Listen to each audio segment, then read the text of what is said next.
మన VVIT university absolute discipline, absolute education.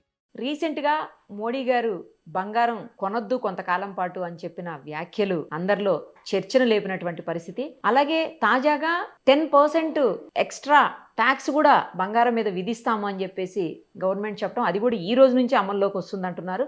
దీంతో మరింత రేట్లు పెరగబోతున్నాయా బంగారానికి అనిపిస్తోంది. అన్ని డీటెయిల్డ్గా మనతో మాట్లాడేందుకు లైవ్ కాల్ అందుబాటులో ఉన్నారు ప్రముఖ మార్కెట్ అనలిస్ట్ ప్రశాంత్ గారు. ఆయనతో మాట్లాడి అన్ని తెలుసుకుందాం. నమస్తే అండి ప్రశాంత్ గారు.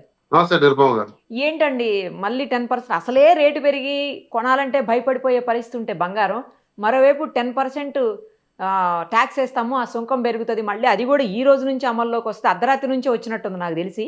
అది ఇంకా ఎక్స్ట్రా భారమే కదా, వెండి మీద పెరుగుతుంది, బంగారం మీద కూడా పెరుగుతుంది, 10% అంటున్నారు. ఏంటి పరిస్థితి? ఇంకా అసలు బంగారం లేకపోతే వెండి అనేవి మొత్తం మర్చిపోవటమేనా ఇంకా లేడీస్? ఆల్రెడీ ప్రధానమంత్రి గారు ఇక్కడ హైదరాబాద్ లో జరిగిన సభలో మనకు ఒక ఫీలర్ ఇచ్చారు. ఏంటంటే మీరు అందరూ కూడా 1 సంవత్సరం పాటు బంగారు కొనద్దండి, లేదా విదేశీ ట్రావెల్స్ అన్ని కూడా కొంచెం బంద్ చేసుకోండి, ఇంట్లో వంట నూనెలు కూడా దాదాపు చూసి వాడుకోండి అంటూ చాలా అపీల్స్ చేశారు. ఎందుకు అంటే భారతదేశం ఒక ఎనర్జీ క్రైసిస్ వైపు వెళ్తుంది. సో మనము కరెంట్ అకౌంట్ డెఫిసిట్ అంటామండి. అంటే మన భారతదేశం మొత్తం $912 బిలియన్ వర్త్ గూడ్స్ అన్ని ఇంపోర్ట్ చేసుకుంటుంది. అందులో ప్రధానంగా క్రూడ్ ఆయిల్ ఉంటుంది. దాదాపు మన 90% క్రూడ్ ఆయిల్ మనం ఇంపోర్ట్ చేసుకుంటాము. సో ఇప్పుడు ఇంటర్నేషనల్ లో క్రూడ్ ఆయిల్ బ్యారెల్ ధర దాదాపు $110 వరకు చేరుకుంది. అంటే ఒక 60-70 రూపీస్ ఉండే బ్యారెల్. సో 110 అంటే ఆటోమేటిక్ గా మనం ఇంపోర్ట్స్ ఎక్కువగా కాస్ట్ అవుతుంది, అంటే మనం డాలర్స్ ఎక్కువ ఇవ్వాల్సి ఉంటుంది. సో మనం డాలర్స్ ఎక్కువ వెచ్చించాలి అంటే ఇతరాత్రాలు ఏమన్నా ఇండియాలోకి ఇంపోర్ట్ చేసుకున్న ఇతర ఏవైనా కూడా తగ్గించాల్సి వస్తుంది. సో అందులో భాగంగానే ప్రధానంగా నరేంద్ర మోడీ గారు అప్పీల్ చేశారు. సో మీరు గోల్డ్ లాంటివి మీరు, ఎందుకంటే దాదాపు లాస్ట్ ఇయర్ ఒక్కటే $72 బిలియన్ గోల్డ్ మనం ఇంపోర్ట్ చేసుకున్నాం. అంతకు ముందు సంవత్సరం దాదాపు 40 బిలియన్, అంతకు ముందు సంవత్సరం 30 ఉండేది. అంటే దాదాపు డబుల్ అయింది. ఎందుకు అంటే మనం ఆల్రెడీ డిస్కస్ చేసాం, 2025లో గోల్డ్ డబుల్ అయిపోయింది ఆల్మోస్ట్. దాదాపు 60-70 వేలు ఉండే గోల్డ్ ఈ రోజు 1,70,000 వరకు వచ్చింది, 1,65,000. సో కాబట్టి అందరు కూడా విరివిగా కొనడం స్టార్ట్ చేశారు. ఇక గోల్డ్ ఇండియాలో అనేది లాస్ట్ హండ్రెడ్స్ ఆఫ్ ఇయర్స్ గా కూడా గోల్డ్ అనేది ఇండియాలో ఒక ఎమోషనల్ అండ్ కల్చరల్ అసెట్. అందరు కూడా ఇంట్లో ఖచ్చితంగా అంతో కొంత గోల్డ్ కొనడం అనేది అలవాటు. పెళ్లిళ్లకు, పండగలకి, లేదా ఇంట్లో కొద్ది మొత్తం సేఫ్టీ పర్పస్ గా అందరు గోల్డ్ కొనడం అలవాటు. అటువంటి టైంలో సో ఇప్పుడు ఈ గోల్డ్ పెరుగుతున్న ప్రైస్ చూసి కొనడం ఎవరు ఆపరండి.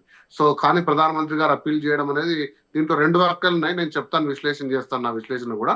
బట్ ప్రధానంగా గోల్డ్ అని కాదు, ఏదైనా సరే మనం ఇంపోర్ట్ చేసుకుంటున్నాము, ఈ పెట్రోల్ డీజిల్ ధరలు పెరుగుతున్న ధరల మన రూపాయి వాల్యూ క్షీణిస్తూ ఆల్మోస్ట్ 95 రూపీస్ అయిందండి US డాలర్కి. ఇప్పుడు ఈ లాస్ట్ 2 months లోనే దాదాపుగా 6-7 రూపీస్ పడిపోయింది. సో అంత మొత్తంలో పడిపోతే మన భారతదేశం యొక్క విదేశీ మారక ద్రవ్య నిల్వలు అంటారండి, ఫారెన్ ఎక్స్చేంజ్ రిజర్వ్స్, ఏ దేశానికైనా అత్యవసర పరిస్థితుల్లో పేమెంట్స్ చేయడానికి కోసం ఒక $700 బిలియన్ మనం రిజర్వ్ చేసి పెట్టుకుంటాం. అంటే శ్రీలంక లాంటి పరిస్థితులు రాకూడదు, ఇక పెట్రోల్ కొనలేని స్థితికి వచ్చి శ్రీలంకలో చూసాం, 3-4 కిలోమీటర్ల మీరు లాంగ్ క్యూస్ ఉన్నాయి, పెట్రోల్ కొనలేని పరిస్థితి. లేదా 91లో ఇండియా పరిస్థితి రాకూడదు అంటే మన ఫారిన్ ఎక్స్చేంజ్ రిజర్వ్స్ డిప్లీట్ కాకూడదు, అవి ఖచ్చితంగా ఎంటీ కాకూడదు. అంటే ఖచ్చితంగా మనం రూపీ స్ట్రెంగ్తన్ చేయాలి అంటే ఏదో ఒక మార్గం చేయాలి. పెట్రోల్ ఇంపోర్ట్ చేసుకోవడం ఆపలేము, ఎందుకంటే అది ఎసెన్షియల్, అది లేకుంటే మన భారతదేశం నడవదు. నెక్స్ట్ హైయెస్ట్ ఇంపోర్ట్ చేసేది మనం semiconductor devices, electronic semiconductors, అంటే laptops, computers, phones, smartphones, టీవీలు, ఈ హోల్ నెట్వర్కింగ్ కంప్లీట్ గా వీటిని కూడా మనం ఆపలేము, దీని మీద రెస్ట్రిక్షన్స్ లేవు. ఇక నాన్ ఎసెన్షియల్స్ అయినా గోల్డ్ లాంటివి కొంచెం తగ్గించుకోండి అని అప్పీల్ చేశారు. ఇది సహేతుకమా కాదా మనం విశ్లేషణ చేద్దాం, బట్ ప్రధానంగా చేసిన అప్పీల్ అది. సో నిన్న అర్ధరాత్రి నుంచి దాదాపుగా 10% అదనపు సుంకం, ఇంతవరకు 6% ఉండండి ఎక్స్చేంజ్ డ్యూటీ, గోల్డ్ ని ఇంపోర్ట్ చేసుకుంటారు మ్యానుఫ్యాక్చరర్స్ ఇండియాలోకి.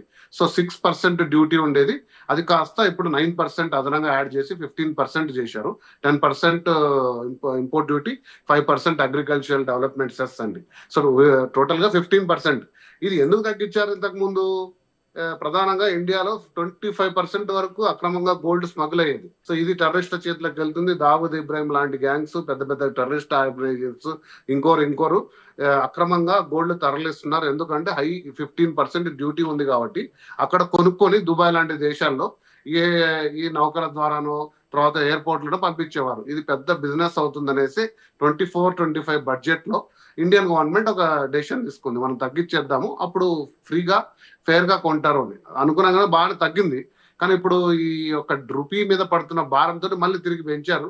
మరి ఆ స్మగ్లింగ్ అనేది ఎట్టుపోతుంది అనేది చూడాలి. ఎందుకంటే అది అరికట్టడి తీసుకున్న చర్య మళ్ళీ తిరిగి తీసుకున్నారు.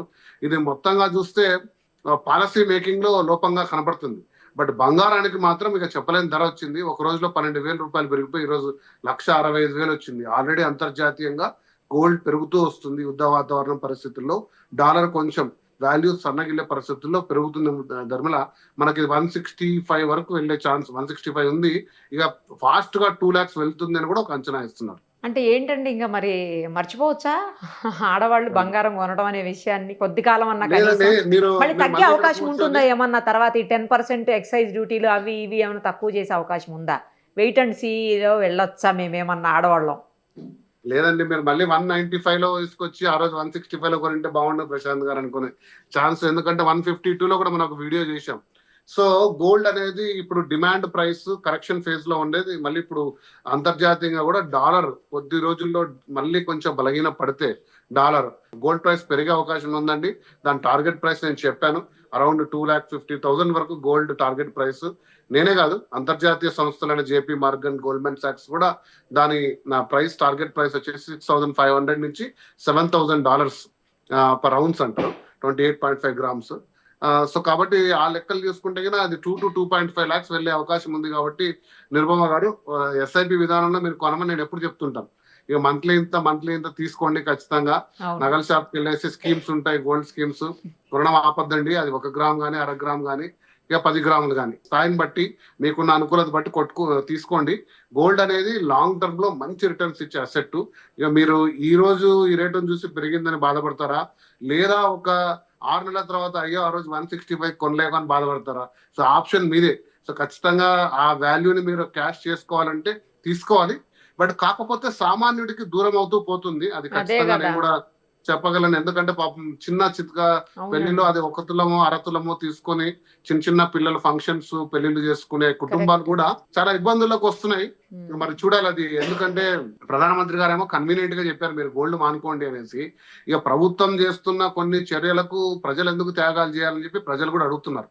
ఎందుకంటే పెట్రోలు అనేది, డీజిల్ అనేది ఈ రోజు పెరిగింది. ఇక మరి మనం ఎందుకు గత 15-20 సంవత్సరాలుగా మనం ఇంపోర్ట్స్ చేసుకుంటూనే ఉన్నాం, మనం లోకల్ గా ఎందుకు ఎక్స్ప్లోర్ చేయట్లేదు? న్యాచురల్ గ్యాస్ కానీ పెట్రోల్ కానీ.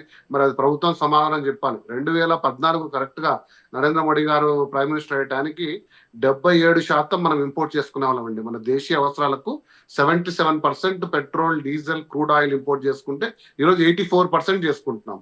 మరి 9% అదనంగా ఇంపోర్ట్ చేసుకుంటున్నాం. అంటే మన దేశంలో ఉన్న నిల్వలని ఎక్స్ప్లోరేషన్, R&D మీద ఇన్వెస్ట్మెంట్ చేయట్లేదు. కేజీ బేసిన్ కాకుండా చాలా చోట్ల కూడా కొన్ని నిధులు ఉన్నాయి, కొన్ని నిక్షేపాలు ఉన్నాయి. క్రూడ్ ఆయిల్స్ కి, గ్యాసెస్ కి ప్రత్యేకంగా వాటి మీద ఇన్వెస్ట్మెంట్ మనం చేయట్లేదు. ఇక సెకండ్ ఏంటంటే చైనా దగ్గర 180 days స్ట్రాటజిక్ ఆయిల్ రిజర్వ్స్ అంటారు. అంటే ఎప్పుడైనా ఎమర్జెన్సీస్ లో ఉండడానికి పెద్ద పెద్ద ట్యాంకుల్లో స్టోర్ చేసుకుంటారు 180 days.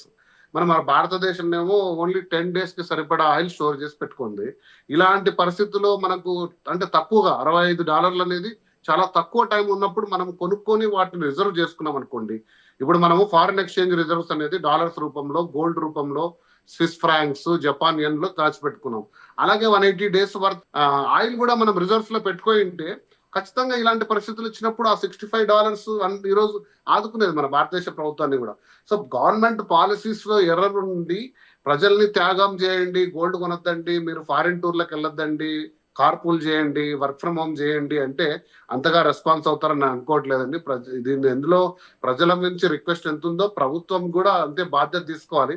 ఇలా చెప్పుకుంటూ పోతే ఖచ్చితంగా ప్రజలు కూడా దాన్ని హర్షించారని నేను అనుకుంటున్నాను. రైట్ అండి, థ్యాంక్ యూ సో మచ్. ఏది ఏమైనా కూడా ఎవరు ఏం చెప్పినా, ఎన్ని చెప్పినా సామాన్యుడికైతే మాత్రం ఇంకా బంగారం ప్రియమైపోయింది.